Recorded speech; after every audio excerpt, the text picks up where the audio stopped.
Halo Sobat Miraset, kembali lagi di Eureka Fact bersama aku Diras.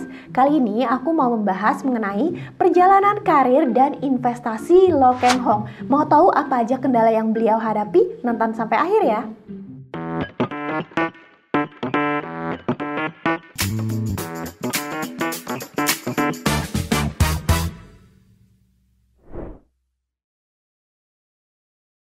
Bagi para investor dan traders ini, pasti udah nggak asing lagi dengar nama Lo Keng Hong. Namun kalian tahu nggak sih kalau ternyata orang tua dari Lo Keng Hong atau akrab disapa Pak Lo, waktu itu bekerja sebagai buruh pemecah kelapa di Kalimantan Barat. Kemudian orang tuanya diajak merantau oleh temannya, lalu pindah ke Jakarta yang akhirnya bekerja di toko kecil. Kemudian Pak Lo lahir di tahun 1959. Waktu itu ketika baru pindah, hidupnya tuh masih sulit karena rumahnya masih kecil dan belum ada dinding dari batu bata, masih pakai papan, bahkan gak ada plafonnya. Pada saat itu, waktu ada teman adiknya main ke rumah, sampai diajak jalan muter-muter sampai nyasar dan akhirnya gak jadi mampir karena malu rumahnya masih jelek waktu itu. Lalu, tahu gak sih, sesudah lulus dari SMA ternyata Pak Lo gak bisa melanjutkan pendidikan ke universitas karena keterbatasan dari biaya. Jadi Pak Lo langsung bekerja sebagai pegawai administrasi di Overseas Express Bank selama 11 tahun.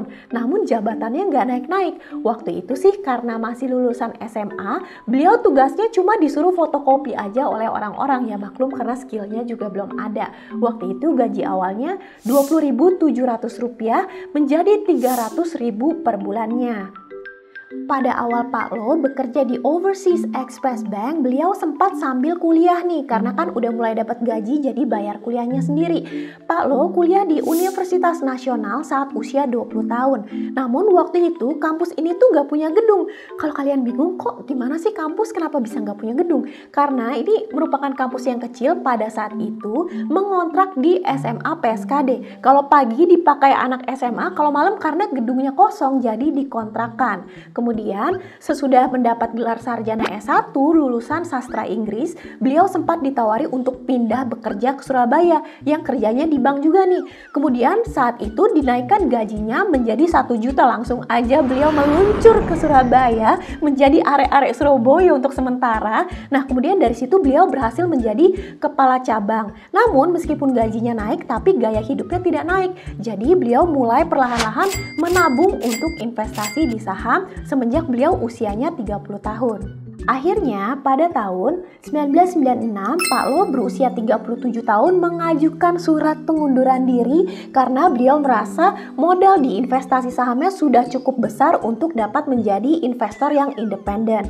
Nah dari sini kita bisa menyimpulkan bahwa meskipun kuliah di kampus yang sederhana, dari background yang sederhana, ternyata nggak menutup kemungkinan lo bisa menjadi orang yang sangat sukses seperti sekarang. Faktanya nih, cuma 1% lulusan dari Harvard University yang memiliki uang 30 juta US dollar atau senilai 420 miliar.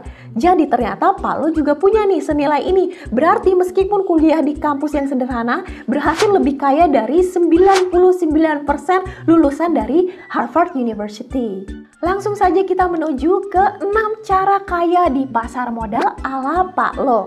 Nomor 1, kita harus paham nih kelemahan aset lainnya ya. Iya dong, kita harus tahu dulu kompetitornya apa aja nih. Pertama, obligasi, karena memiliki tenor 3 tahun, 5 tahun, jadi duit kita ketahan, nggak bisa liquid, kalau butuh sekarang, cair besok, nggak bisa. Lalu nomor 2, emas, kata beliau, ini adalah investasi ibu-ibu di desa. Mungkin maksudnya karena 10 tahun terakhir harganya tidak naik terlalu signifikan ya. Lalu, kalau kita menyimpan uang tunai di bank, ini adalah cara perlahan-lahan untuk menjadi miskin. Meskipun beliau track recordnya bekerja di bank, namun ternyata tidak menempatkan banyak uang di bank, namun untuk investasi saham. Lalu, kenapa dia nggak pegang duit dolar? Karena kalau kita pegang dolar nih, katanya kita cenderung akan menginginkan hal buruk terjadi di Indonesia.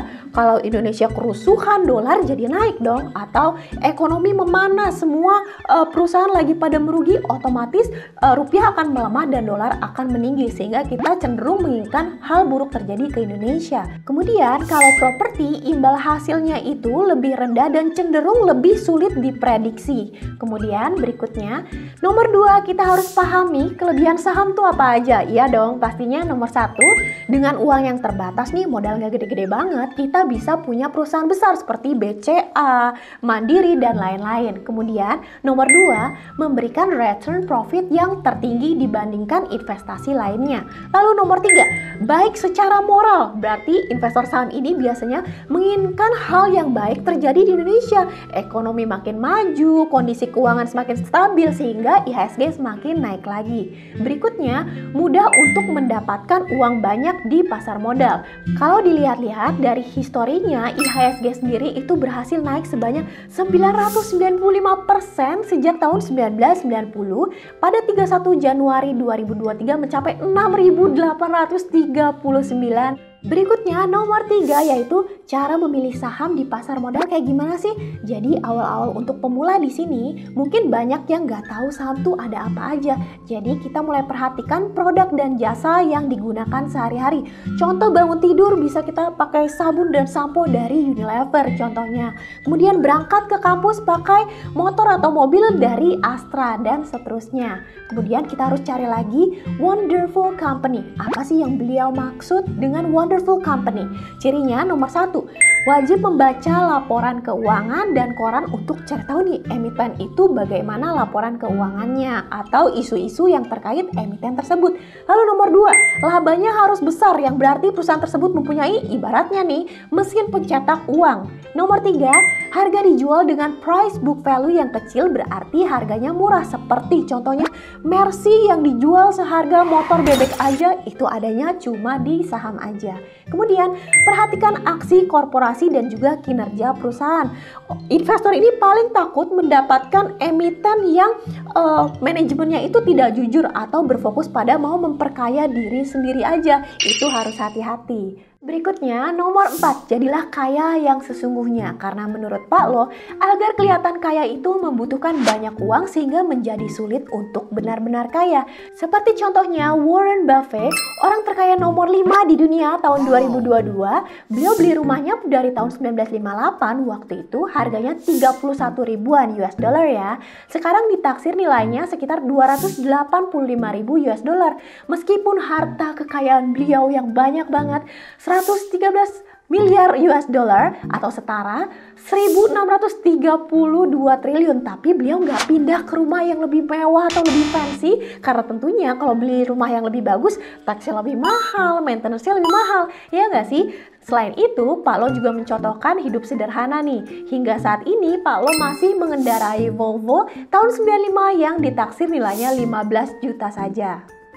Berikutnya, tips dari Pak Lo kita itu gak boleh mudah menyerah. Jadi, waktu itu ketika beliau sudah berhenti bekerja kantoran, sudah menjadi investor full time, kemudian di krisis 98, Pak Lo mengalami kerugian mencapai minus 85%. Ini sih bisa dikatakan hampir bangkrut ya.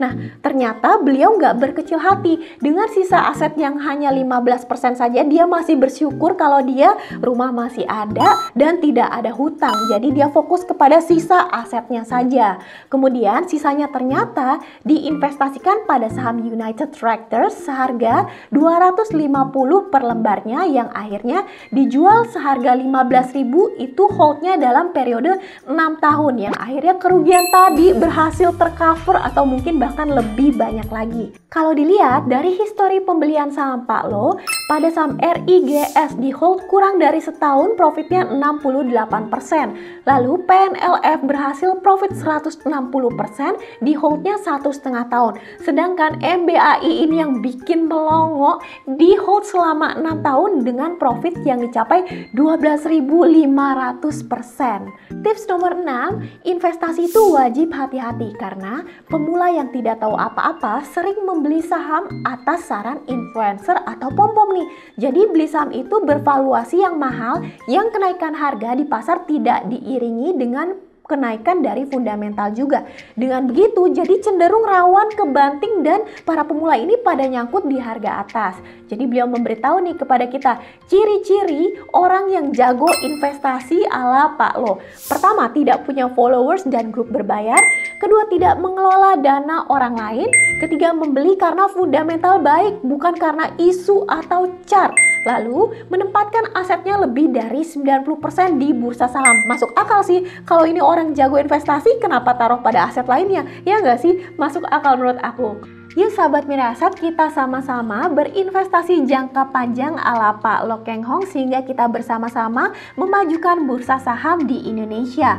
Menurut beliau nih, harta karun kekayaan terbesar yang ada di dunia berada di pasar modal bukan di bawah laut. Gimana? Keren banget nggak? Menurut aku cerita beliau ini sangat menginspirasi bagaimana beliau berjuang hingga menjadi seperti sekarang. Sampai sini dulu Eureka Fact kali ini. Saya Diras undur diri dari Eureka Fact. Jangan lupa sahabat Mirasat di like dan di subscribe ya. Dadah!